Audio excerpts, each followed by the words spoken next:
Hello everyone, Intuitive Edge again. So yesterday I did a video on Elizabeth Warren and her chances at being the nominee for the Democrat Party in her presidential bid. And I was kind of surprised because the cards seemed to really reflect that she had a very strong chance at securing the nomination for the Democrat Party.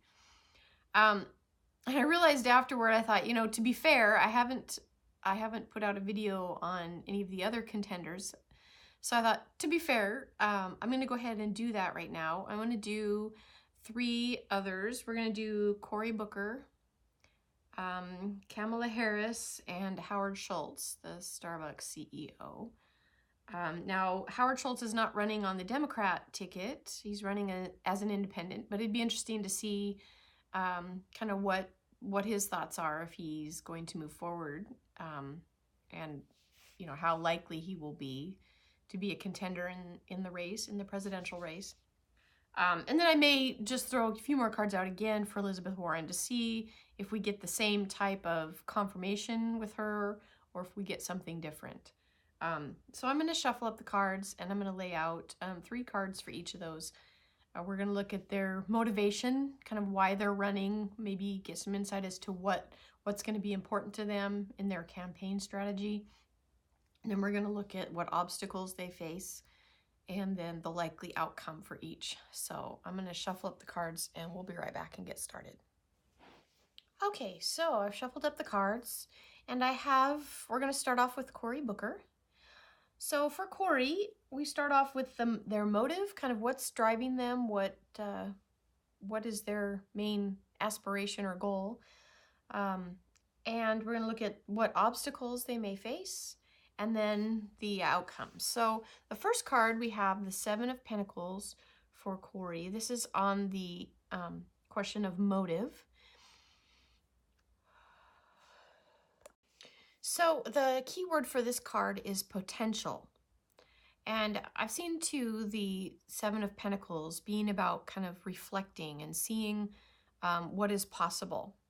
So I think that is a motivating factor for him, is looking at the potential.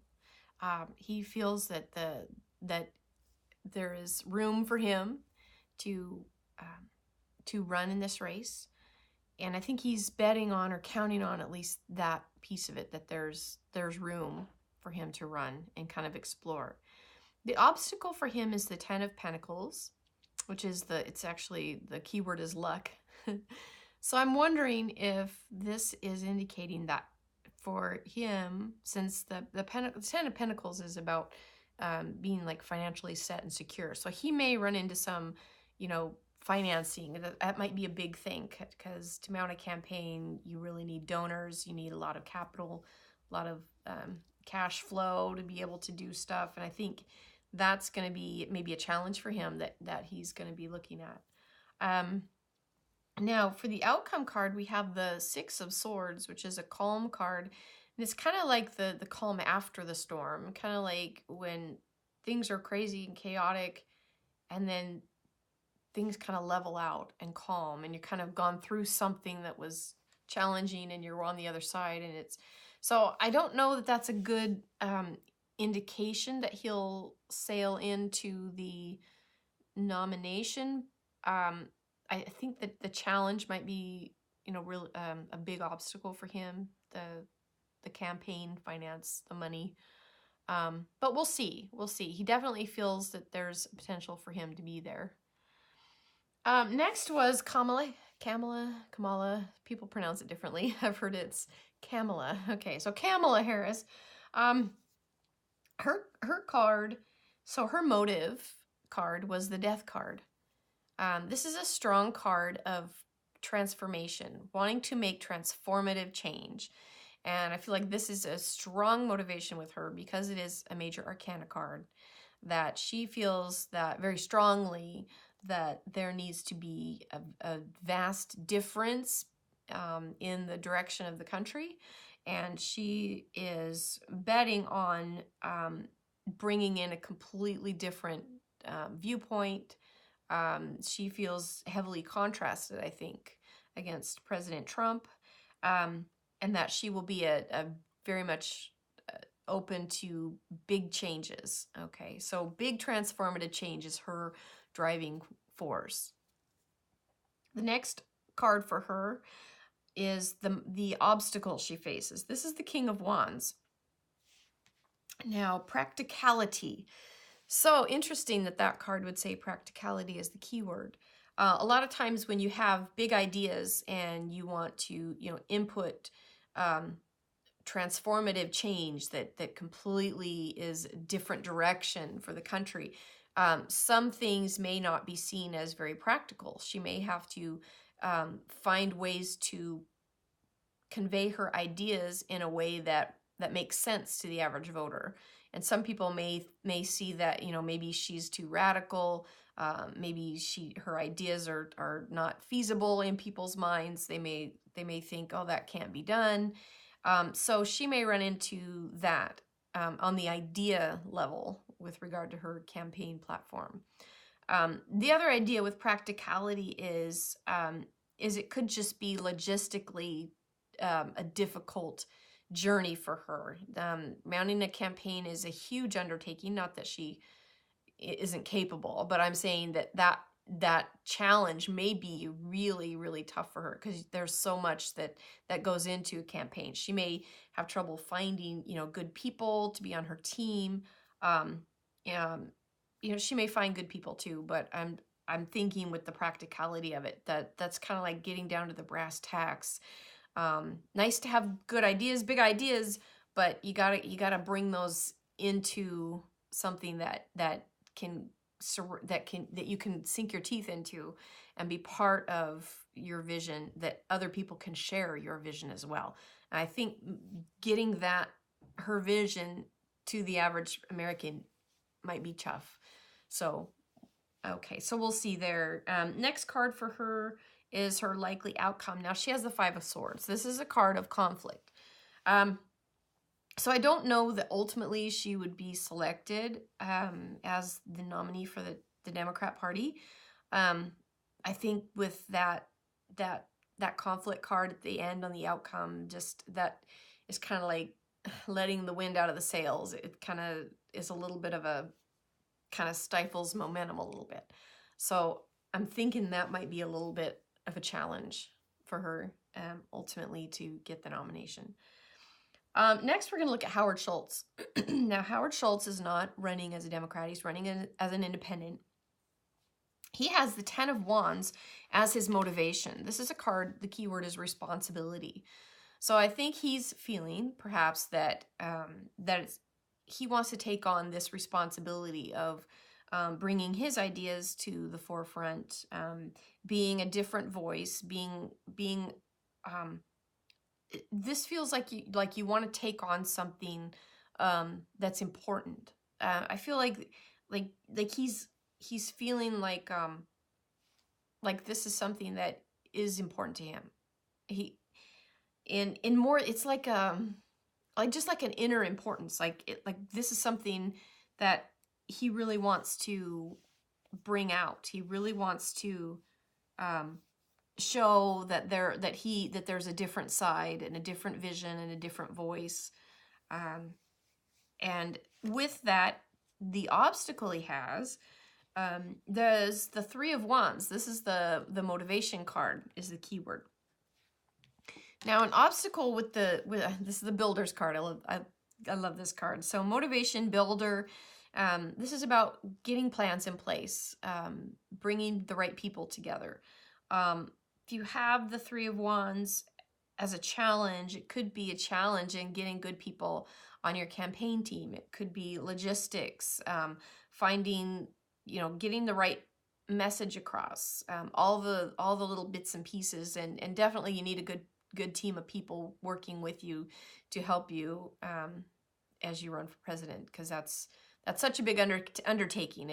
It's more than just one person. You really have to have a good team. So he may have challenges in that regard, finding good people that he can count on, that he can trust to move his vision forward. Now, his outcome card, he's got the Ten of Cups, which is a very positive card. So I think that he will possibly hang in as an independent candidate. And with that 10 of Cups completion, um, I mean, I don't see any obstacles really with that. That's kind of a positive card. So he may hang in there ultimately as an independent candidate. Okay. And so just for fun, because I did Elizabeth Warren yesterday, I went ahead and threw 3 more cards out for her as well again today to just kind of see if there are any changes or what might have come up for her again, because the cards yesterday were so strong for her. It was really kind of surprising to me. Not that I'm terribly surprised that she would, but it just seemed like, wow, you know, she really has a shot at this. So Elizabeth Warren, her first card, the motive card, is the Fool. Now this is the beginning, the beginning of the tarot deck, the 0 card. It's a major arcana card, and I got to show you this artwork. So this card says New Beginning, and the card itself is, the image is this man jumping into the ocean, like you're just diving in. You're giving it 110%. You're going for it. To me, this was just like, that's what it's like. It's like, I'm doing this. I'm doing this. I think she probably has a little bit of blind faith that, you know what, I'm just going to do this, and I'm just going to, you know, trust that the pieces that I need are going to fall in place. And that's actually the right attitude you need to have, because that's how magic happens, honestly. And I don't mean like sorcery magic. I just mean magic in the nice fluffy term. You know, that's how good things happen, right? Is when we get out of the way and we say, you know what, I'm going for it, and we'll just see what happens. And I'm just going to trust that what I need is going to be there for me. It's when we try to sit and figure it out and overthink and overplan, and believe me, I'm so guilty of this because I'm constantly in my head overthinking things. But when we can get out of that, and I think this card is indicative that she's in that place, like, you know what, I'm just gonna go for it. So next card for her was, this is the obstacle. So the obstacle she faces, she had the Queen of Swords. This is the resilience card. So this is a card of, when you see the Queen of Swords, it's like, this card indicates someone who's able to see through the clutter and see to the prize. They can see past the BS and really hone in on what's important.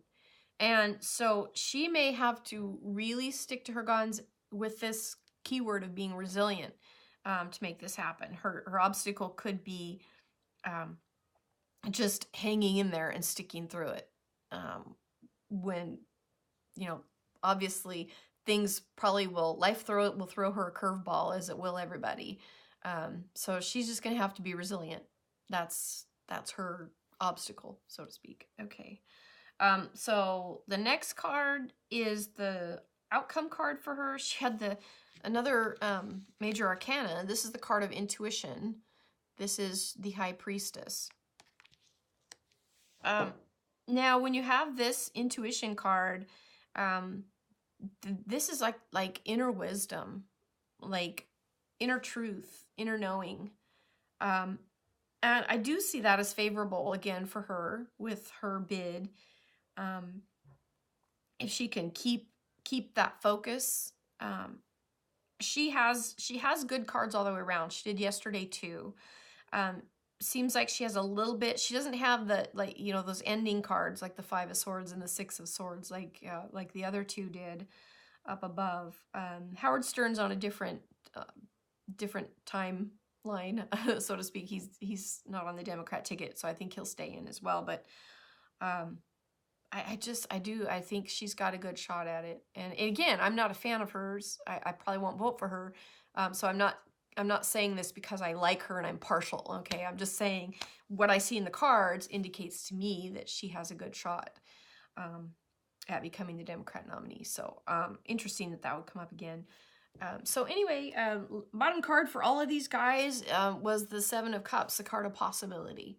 So I think they all have, their own way of bringing their ideas, what they want to see happen, but they have to stick within the realm of what's possible and convey that to the voter in a way that makes people want to join their team and be on their side. So, okay, that's all I have for these guys. And again, if there's other people down the road that throw their hat in the ring, and there may be others, these are the ones that came to mind initially. So if there's others, I may do those as well at a later date. So, okay, I appreciate you stopping by my channel. Thanks so much. If you liked it, leave a like, and we'll see you next time. This is Intuitive Edge. Bye for now.